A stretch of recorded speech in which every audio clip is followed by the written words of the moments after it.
merdeka dari ketidaksadaran. Apa itu ketidaksadaran untuk jauh dari perilaku anti koruptif.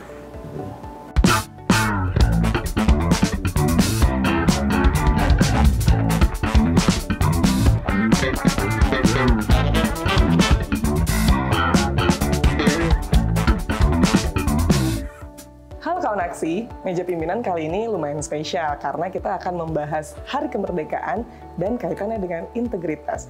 Tamunya juga spesial dan lokasinya juga spesial karena kita akan langsung bertemu dengan Pak Fitro, Wakil Ketua KPK langsung di ruang kerjanya. Ayo kita masuk.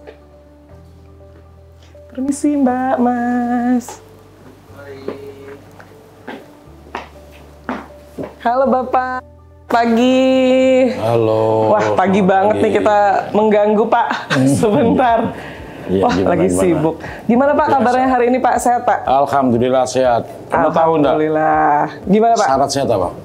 Syarat sehat itu bugar. Oh, salah. Bukan, syarat Gimana, sehat Pak? itu bahagia. Berarti Bapak hari ini bahagia ya Pak? Harus bahagia. Harus bahagia supaya setiap hari. Gimana? Emang apa sih Pak rutinitasnya setiap pagi Pak? Ketika sampai di ruang kerja, rutinitas pertama kali yang Bapak lakukan itu apa? Rutinitas pertama ngopi. Ngopi dulu yang pasti. Oh sudah, standby. Kedua ya tentu surat-surat banyak dispo memberikan arahan petunjuk ke bawah. Oh langsung ya Pak, itu mengerjakan pekerjaan sehari-hari. Nah ini salah satunya surat. Nah Pak, kalau melihat ruang kerja Bapak sebenarnya memang cukup sederhana ya Pak. Cuma ada satu hal yang menarik mata saya ketika saya masuk tadi langsung tertuju ke wayang itu Pak. Wow. Sesosok wayang itu. Boleh cerita sedikit nggak Pak tentang itu Pak? Gatot. Oh, Gatot Kaca. Ini punya sejarah. Gimana Pak? Terutama dalam proses pemilihan saya sebagai pimpinan KPK. Oke. Di mana Gatot Kaca itu menjadi salah satu konsep kerja yang saya tawarkan. Nah, selain Gatot Kaca itu sebagai konsep kerja, Gatot Kaca itu kan punya filosofi luar biasa kan. Dia adalah ya selain budaya leluhur bangsa kita, juga punya filosofi yaitu dia adalah pembasmi kejahatan. Pembasmi kejahatan. Nah KPK kan pembasmi kejahatan, meskipun hanya khusus kejahatan korupsi dan pencucian uang gitu. Nah Gatot Kaca sendiri itu kemudian saya maknai dalam kerja itu harus apa pertama itu GA, yaitu satset atau gerak cepat. Gerak cepat, satset. Oh, Gatot Kaca G-nya satset. Itu satset. Totnya itu apa? Harus komprehensif. Atau totalitas. Totalitas. Kemudian harus K. Apa itu? Harus kreatif. Nah, kalau nggak kreatif ya ketinggalan. Oleh karenanya harus diikuti dengan A. Apa itu? Adaptif. Nah, harus mengikuti perkembangan zaman, terutama IT. Nah, tapi itu penting, tapi ada yang lebih penting. Apa itu? Yaitu C. Kaca. Perlu C apa? Kecerdasan, cerdas. Tetapi tidak hanya cerdas akal, tetapi yang terpenting adalah cerdas hati. Sehingga kalau punya kecerdasan hati, A yang terakhir dari kaca, Gatot Kaca itu bisa dilaksanakan dan bisa diwujudkan. Apa itu? Konsep kerjanya harus amanah. Padahal Gatot Kaca tapi lumayan berat artinya Pak ya? Lumayan gerak berat. Cepat, totalitas, kreatif, adaptif, cerdas dan amanah. Tapi ada lanjutannya, meskipun Gatot Kaca itu sosok yang begitu gereng gitu, otot kawan, satria gitu, balung besi, tetapi juga harus mesra. Jadi makanya konsep kerja yang saya tawarkan adalah Gatot Kaca mesra. Nah, apa itu mesra? Dalam memberantas korupsi, ya kan KPK mesra kan, harus sinergi. Tidak bisa berdiri sendiri, tidak bisa merasa paling hebat, tetapi harus bersinergi dengan siapa? Dengan Pak. Kalau konteks di pewayangan harus sinergi dengan Pandawa 5. Ada Yudhistira, ada Arjuna, ada Sadewa, Nakula, Sadewa, ada Bima. Nah itu sebenarnya yang saya gambarkan. Kemudian KPK harus sinergi dengan siapa? Dengan polisi, dengan jaksa, dengan PPATK, dengan BPKP dan BPK. Karena tidak bisa sendiri ya? Tidak bisa sendiri, dan dalam tataran pelaksanaan tugas KPK khususnya di bidang penindakan harus kerjasama dengan Pandawalema itu. Itu konsep Batu Kaca sesungguhnya. Panjang itu kalau saya. Menarik nih kayaknya Pak kalau menggali pengalaman Pak Fitro nih, di Kejaksaan pernah, di KPK juga pernah. Pak, boleh kita ngobrol-ngobrol lebih dalam lagi Pak, mungkin di ruang tamu, kita pindah ke ruang tamu. Biar lebih santai ya. Lebih santai.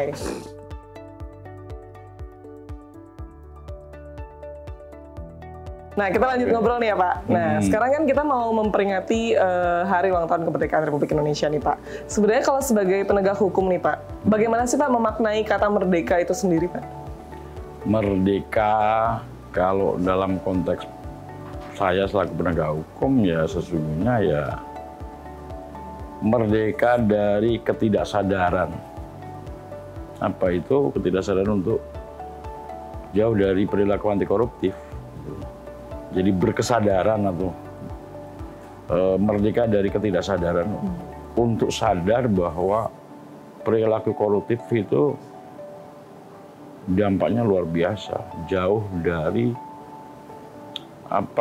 untuk mampu mewujudkan cita-cita bangsa kita yang sungguh luhur, apa itu untuk menciptakan kesejahteraan, keadilan bagi seluruh masyarakat Indonesia. Jadi kalau merdeka itu harus di mana itu? Untuk berkesadaran. Bagus, nanti saya kutip ya Pak, merdeka dari ketidaksadaran akan bahaya tindak pidana korupsi ya Pak ya. Nah, kalau bicara momen khusus upacara kemerdekaan, ada nggak sih Pak mungkin dari zaman Bapak masih kecil atau masih juga zaman sekolah atau ketika sudah bekerja, ada nggak pengalaman yang paling membekas di Bapak atau yang mungkin punya makna-makna tertentu ketika merayakan kemerdekaan? Ya, pasti semua orang punya pengalaman itu. Kalau saya, ketika saya dulu sebelum jadi jaksa itu kan pernah jadi guru ya, guru di salah satu MTS di kampung gitu. Kemudian saya begitu semangat untuk melakukan kegiatan dalam rangka peringatan ulang tahun kemerdekaan. Di mana saya jadi komandan upacara, semangat itu. Berkesan sekali itu gitu loh. Itu, ya kalau secara umum ya anak-anak misalnya ada lomba-lomba anak-anak yang makan kerupuk, lari kelereng, ngambil uang koin di jero, ya kan asik. Emang lomba-lomba kemerdekaan itu adalah itu momen seru banget untuk diingat ya Pak ya. Nah, berbicara tentang tadi Bapak sempat menyebut Bapak pernah di Kejaksaan, pernah di KPK juga sebelum menjadi salah satu pimpinan KPK. Nah, boleh cerita nggak sih Pak, apakah ada satu kasus korupsi yang paling membekas gitu dan paling mengingat, Bapak ingat banget tuh kasus sampai sekarang nggak lupa gitu? Ya, sebenarnya memang ada beberapa perkara yang saya tangani yang cukup menjadi perhatian publik ya, yaitu perkara EKTP, di mana saya terlibat mulai dari proses di penyidikan sampai di penuntutan gitu. Dan perkara itu kan cukup menarik karena menarik minat masyarakat juga ya Pak ya. Iya, dan itulah korupsi yang sejati gitu. Begitu cerdasnya pelaku korupsi di sana, kemudian tidak secara langsung dengan mudah kita ungkap gitu, tapi butuh effort yang luar biasa gitu. Yang harus kerjasama dengan seluruh penegak hukum baik di nasional termasuk juga kerjasama dengan penegak hukum di beberapa negara. Gitu. Dan salah satu perkara korupsi yang kemudian KPK mendapatkan pengembalian uang dari Amerika itu kan, yang kemudian bisa kita pakai secara langsung. Itu sih salah satu perkara yang cukup menarik buat saya. Banyak perkara yang lain yang itu yang paling menarik ya, salah satu yang paling menarik ya Pak. Menarik gitu. Nah, kalau berbicara tantangan Pak, sebenarnya apa sih menurut Bapak sendiri tantangan terbesar dalam menegakkan hukum di tengah ekspektasi dan tekanan publik itu pasti banyak, apalagi terlebih untuk KPK ya Pak. Tantangannya sendiri tuh apa Pak yang Bapak rasa? Ya kalau bicara tantangan sebenarnya banyak sih. Tapi tantangan terbesar menurut saya ini adalah dari penegak hukum itu sendiri untuk mampu tidak tergoda dan terayu ini. Karena penegakan hukum kan pasti kemudian banyak orang yang mencoba untuk merapat lah itu. Nah kalau kemudian integritas dari penegak hukum itu tidak kuat, itu justru tantangan terbesar gitu. Jadi tantangan terbesar dari dalam diri penegak hukum itu sendiri. Kalau tantangan eksternal saya pikir masih bisa misalnya tentang kemampuan SDM masih bisa di-upgrade lah gitu. Kemudian tantangan misalnya kemarin saya sempat bicara tentang OTT yang kurang, saya bilang secara singkat ya penjahatnya atau para pelaku korupsinya ini lebih pintar. Ya pasti selama ini bisa kita lihat bahwa kejahatan itu semakin canggih gitu. Jadi memang harus diingat. Tapi itu semua kan kendala eksternal. Nah orang lupa bahwa kendala yang terbesar itu sebenarnya di internal kita. Diri kita sendiri ya. Nah, sebanyak kita mampu menjaga integritas itu, insya Allah lah, bisa menegakkan hukum benar-benar tegak gitu. Itu sih. Nah, bicara tentang nilai atau prinsip hidup, boleh tahu mungkin Pak, nanti bisa jadi, siapa tahu bisa menjadi inspirasi untuk kawan aksi. Ya, nilai atau prinsip hidup apa yang selama ini terus Bapak pegang Pak? Selain Gatot Kaca tadi Pak. Khairunas anfa'hum linas. Itu aja. Jadi sebaik-baiknya manusia yang bermanfaat untuk orang lain. Itu prinsip yang saya pegang dari kecil sih. Makanya kemudian dimanapun ya yang penting kita bermanfaat. Cuma memang proses untuk kesana sulit gitu. Karena kan untuk bisa menjadi matahari itu kan susah. Kamu tahu matahari? Matahari itu siapa yang disinari? Semua disinari dan semua tempat disinari. Dan matahari tidak minta disinari balik. Nah kita bisa nggak bermanfaat kepada siapapun dan dimanapun. Nah itu yang susah itu. Seperti matahari. Itu yang susah. Tapi kan harus berproses ke sana gitu. Kalau bicara prinsip hidup ya itu, yang terpenting bermanfaat. Ya. Sebenarnya sekarang yang lumayan menjadi tantangan itu adalah bagaimana menarik minat anak muda, apalagi sekarang kan anak muda lumayan banyak yang skeptis nih Pak terhadap sistem. Nah, gimana sih Pak, misalnya Bapak mau berbicara dengan mereka, bagaimana cara mereka agar mau gitu terlibat untuk upaya pemberantasan korupsi, minimal pencegahan korupsi? Ya memang harus terus-menerus dilakukan untuk memberikan gambaran betapa dasar dampak dari korupsi itu.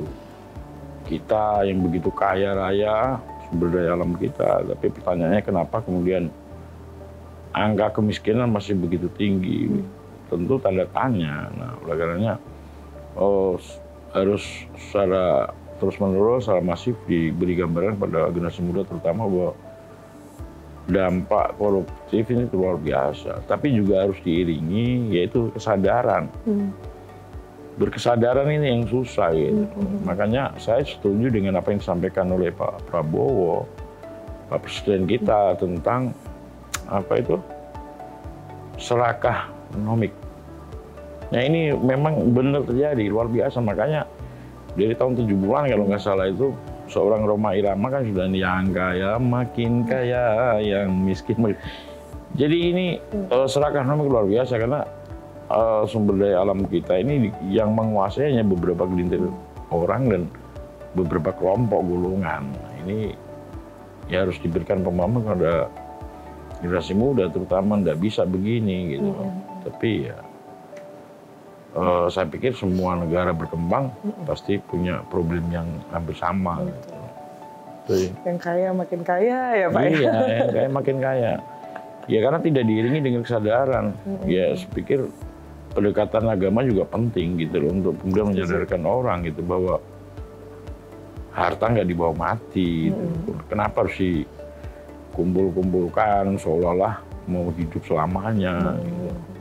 Dan tidak kepedulian lah terhadap sesama ini yang agak kurang gitu. Makanya kalau prinsipnya misal tadi bermanfaat untuk banyak orang kan pasti punya empati yang besar. Kalau dia diberikan rezeki yang besar ya pasti diberikan untuk kemanfaatan banyak orang. Kalau kemudian kesadaran itu muncul ya bisa juga kemudian mengurangi kemiskinan gitu. Menjadi matahari itu yang matahari itu yang terpenting. Bener ini. Pak, misalnya kita berandai-andai nih Pak, ketika Indonesia emas nantinya Indonesia sudah bersih dari korupsi, misalnya kita berandai nih Pak, itu target kita. Apa sih Pak yang harus kita lakukan sebagai masyarakat nih Pak? Apa yang harus kita lakukan mulai dari sekarang?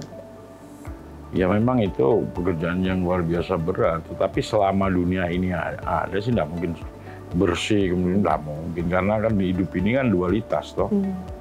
Kenapa ada baik? Karena ada buruk. Jadi kalau nggak ada buruk, nggak mungkin ada baik. Ya, bisa disebut baik ya Pak, orang buruk yang nggak ada gitu. Iya dong. Gitu. Nah, selama dunia ini ada pasti ada kejahatan gitu. Cuma tentu harus meminimalisir kejahatan itu, terutama di korupsi, karena dampak korupsi luar biasa. Nah, Indonesia emas saya pikir ya tergambar dari berapa persentase masyarakat yang hidupnya sejahtera, kan itu intinya. Adil sejahtera gitu. Jadi ya tentu seberapa kurang masyarakat miskin. Itu yang terpenting kan. Bilang Indonesia tidak mungkin bisa dikatakan Indonesia emas sampai kemudian angka kemiskinan makin tinggi gitu. Jadi Indonesia emas ya harus digambarkan dari masyarakat miskin sudah berkurang jauh gitu. Itulah Indonesia emas gitu. Pak, dengan periode masa jabatan 2024 sampai 2029, Bapak personal Bapak sendiri pribadi ada target tertentu nggak sih Pak? Dari Bapak sendiri gitu? Saya nggak punya target, ya menjalani hidup aja, punya konsep, jalani, nikmati, syukuri, sudah. Bahagia, ujungnya. Bahagia, nah kalau kita bahagia, insya Allah sehat. Gitu. Nah bahagia itu apa? Bahagia itu kan rasa. Kita jauh dari rasa takut dan rasa sedih, itu pasti bahagia. Kalau kita masih hidup dalam ketakutan, masih diselimuti dengan kesedihan, itulah sengsara. Ya kalau sengsara ujungnya sakit. Nah kita ciptakan ada bahagia. Kapan? Ya saat ini, hari ini. Hidup itu kan hari ini. Ada hari esok nggak? Belum tentu. Nggak ada. Coba kalau nggak percaya, buktikan. Punya warung misalnya, tulis yang hari ini makan gratis. Yang hari ini makan, besok gratis. Datang dia besok. Ya hari ini ketemunya. Nggak ada akan hari esok. Maka nikmatilah hari ini. Saat ini, detik ini. Itu. Oke. Nah Pak, semisal Bapak diminta menyampaikan satu kalimat nih untuk seluruh kawan aksi yang mengaksikan pada 17 Agustus ini pada hari kemerdekaan. Apa yang ingin Bapak sampaikan Pak? Mari berikan kontribusi terbaik untuk bangsa ini. Dan jangan terjebak untuk menjadi yang terbaik. Kenapa? Karena hidup ini sesungguhnya bukan tentang siapa yang terbaik, tetapi hidup ini sesungguhnya tentang siapa yang mau berbuat baik. Ya, itu. Minum dulu Pak. Minum dulu kita. Oke, aku punya pertanyaan terakhir nih Pak. Hobi apa sih Pak? Hobi saya? Hobi saya bertemu banyak orang. Wah, Bapak sangat ekstrovert ya Pak ya? Iya, bertemu banyak orang dan ya hobi dan ngajak. Bertemu banyak orang, bisa dalam berbagai situasi gitu. Senang bicara santai sama warga bareng-bareng, ya kan? Itu aja hobi. Jadi kalau misalnya udah hari akhir pekan nggak ketemu orang tuh kayak sepi, bingung saya malah gitu lah. Hilang nih banyak gitu. Orang gitu ngobrol. Yang penting kan ngobrol yang diobrolin bukan bukan masalah orang, yang dibeli tentang kehidupan. Udah itu aja. Tentang ilmu kehidupan. Nah. Itu sih Bapak sering ngobrol kalau lagi di masjid bawah ya Pak ya? Iya, itu aja ngobrol gitu. Ya kita ini hidup kan belajar, berlatih. Untuk puncaknya itu tadi sesungguhnya khairun nas anfa'umlina, sebaik-baiknya orang yang bermanfaat dimanapun. Jangan sampai kemudian kita datang tidak menggenapkan, kita tidak datang tidak mengganjilkan, maknanya apa? Nggak ada manfaatnya kita. Iya. Ngapain kalau gitu? Ya, ngapain hidup ini kan, datang nggak menggenapkan, nggak datang juga nggak mengajilkan, nggak diperhitungkan sama sekali gitu loh. Nah kalau kita selalu diharapkan kehadiran kita, kita nggak hadir orang banyak kehilangan, merasa kehilangan, itu maknanya kita bermanfaat. Itu aja. Oke, satu lagi deh. Kenapa? Tokoh inspiratif siapa Pak? Yang Bapak belajar banyak dari dia atau Bapak banyak mendapat kesan dari dia mungkin? Ya kalau nggak harus yang udah masih hidup ya Pak? Ya enggak, kalau tokoh ya saya punya tokoh, Rasulullah. Ya iyalah panutan kita untuk muslim gitu, ya itu kalau ya karena kan beliau kemudian mengajarkan bagaimana akhlakul yang korima, akhlak kan gitu, mengajarkan akhlak yang baik, yang benar, yang amanah, kan itu aja sebenarnya. Kalau tanya itu tokoh ya itu. Oke. Ya. Sudah. Terima kasih ya Pak sudah ngobrol-ngobrol di meja pimpinan. Ada harapan mungkin untuk pegawai KPK Pak? Internal nih? Internal selalu mulailah harimu dengan senyum. Karena senyum itu akan menimbulkan kita bahagia. Agar sepanjang hari bahagia. Ya, ketika kita bahagia, maka insya Allah kita akan selalu sehat. Oke, terima kasih Pak. Ya. Selamat bertugas ya Pak. Oke, sama-sama. Terima kasih.